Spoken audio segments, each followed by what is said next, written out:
Today I'd like to do a review of another vintage Swiss dive watch. Much like the Eterna I reviewed before, Eterna has a pretty reputable dive watch and even watch manufacturing history.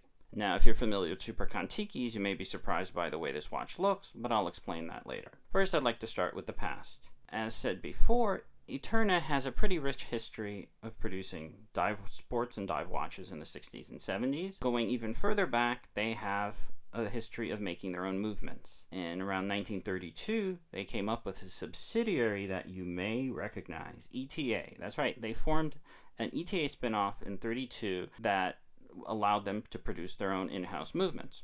Obviously, ETA is still around in a different version, and obviously their movements and their designs have, for the most part, stood the test of time, at least some of them. So that's the movement history out of the way. The KonTiki history, I'm not going to beat around the bush. For the most part, it's a gimmick. To give you an idea, I'm going to give a very rough history. KonTiki is named after a raft, and a raft/voyage made by a Norwegian by the name of Thor Heyerdahl. Now keep in mind the dates here, he did the voyage in around 1947.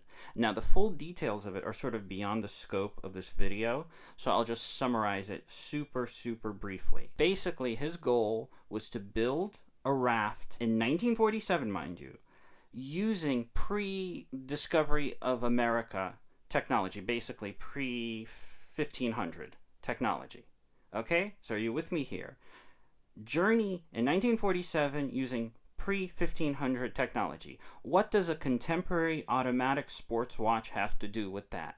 Absolutely nothing. It was just an advertising gimmick. I think it's important to be honest about that. More to the point, I don't think there's any direct evidence that he or his mates wore one. To make things even more interesting, to my knowledge, the official KonTiki was only first released in around 1957, about 10 years later, to capitalize on the whole thing. Now, again, I may be a bit flippant about the marketing gimmick, but it really doesn't take away from the watch, its design, its aesthetics, and its history.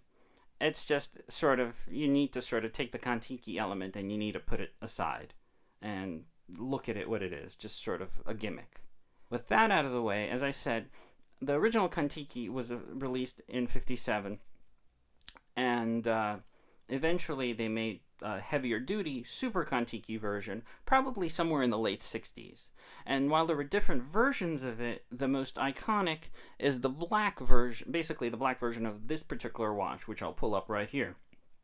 And that watch's main claim to fame is, for a period of time, it was an Israeli Defense Force military issue watch. So between the fact that it was military issue and there's still some surviving ones and lots of fakes of it with fake engravings, for the most part Super KonTikis are still around. They're pretty beat up, but they were used for their intended purpose of diving, and they obviously have stood the test of time. Throw in the fact that the ETA movements they used are still around, at least design-wise, tells you that for the most part you had a reliable, durable watch. Now, getting to this particular one, as I said before, and I showed in the picture, the original, most common version of this is the black one. There was also an orange one like this, and the main differences are the minute markers, or rather the hour markers, which are metallic, and in this particular case oxidized, but that's not terribly surprising given the age. And the other thing is the hands. Now, while right now, I'm sorry to say, you can't see it best, the original orange version of this had a minute hand that looked just like the hour hand. And I didn't particularly like that. The prior owner of this watch did what I would consider a tasteful modification, and he put the Super KonTiki black minute hand onto this one, making it more similar to the black one. And I really liked that because I didn't like the original hands. And for the low price I had it offered up, I decided to take it, and I'm pretty happy with it. The other main element that the orange had that the black didn't is what you would call a wide panoramic date, whereas the black one has basically a standard square date window. This has sort of a 16:9 panoramic date, which I really like. I mean, in contemporary times, when you hear panoramic date, you think of huge, very, very, very, very expensive things. So I think it's a nifty little thing that is just nice to look at. And last but not least, these 5 balls that you see shining right there, that's a reference to their patent from around 1948, where they started to use 5 ball bearings on the rotor to allow for less wear than past designs. To my knowledge, that's still used. So again, aside from the KonTiki marketing gimmick, the 5 ball bearings, in-house movement, that's all pretty legit. And again, the black version of this being an Israeli Defense Force watch also gives it a lot of credence, and overall a pretty reliable, trustworthy watch, at least in the vintage Eterna version. I can't vouch for the remakes or whatever Eterna is nowadays, like with most resurrected Swiss watch companies. Again, my understanding is compared to the black one, the case and the bezel is the same. The insert is different. I can't say I'm a biggest fan of orange, but you learn to live with it. If I ever had an opportunity to get a loose bezel insert that fit the black one, I don't know if I'd say no, but you get used to it. The crown in this one is unsigned. Again, the orange ones are pretty obscure, so I've seen both cases, so it's really hard to say. The other thing is, these kinds of chunky cases in the 70s, they were pretty good at withstanding getting hit, but since this had no crown protection, it's not uncommon for watches of that vintage to get destroyed and have to get replacements. Again, it's not the end of the world, but I'm not sure, again, if this crown is original.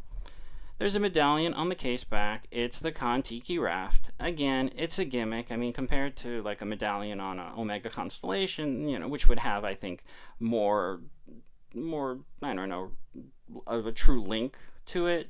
This is a gimmick. I mean, different people are going to view it differently. I'm a bit more cynical perhaps than most, so I can't help but laugh at it, but it's sort of pretty, and, for a sports watch of this time, it's sort of interesting to see a gold medallion on the bottom. Neither here nor there. Movement-wise, I believe this is a back when it was technically in-house 28-24 movement, or a variant of it. And again, those are pretty durable. My understanding is that they're also pretty ubiquitous, so you could always scavenge for parts. I don't know what the interchangeability is with contemporary 28-24, so I can't even begin to comment on that. But overall, it's a really interesting take. Again, I'm not a fan of modifying, but I would like to, personally, I would define this as a tasteful modification. It's not something I would do myself, but the fact that it's there already, I really, really happen to like it that way. And that's about that. It's, again, a chunky, heavy little case that is 20mm lug. I have it on a vintage watch strap of roughly the same vintage. I think it really works best with these types of watches. As far as value, I don't think these are terribly desirable. I mean, even with the black Super KonTikis also, I don't think the prices are too strong on them, even with the reissue. Again, there's some speculation that people are buying up the black ones so they could counterfeit them as IDF issues, so you always have to be careful. But it's also, I think, overall an example of a particularly unique dive watch from the 60s, 70s that has pretty good track record, pretty good history, and wears really nicely in this day and age. And here you could finally get a better glimpse of what the hour hand looks like. And again, originally the minute hand looked like a big version of that, and I didn't really like it. I know it sort of gels with the markers, but it never really worked for me. So that's about it for this video, and as usual, thanks for watching.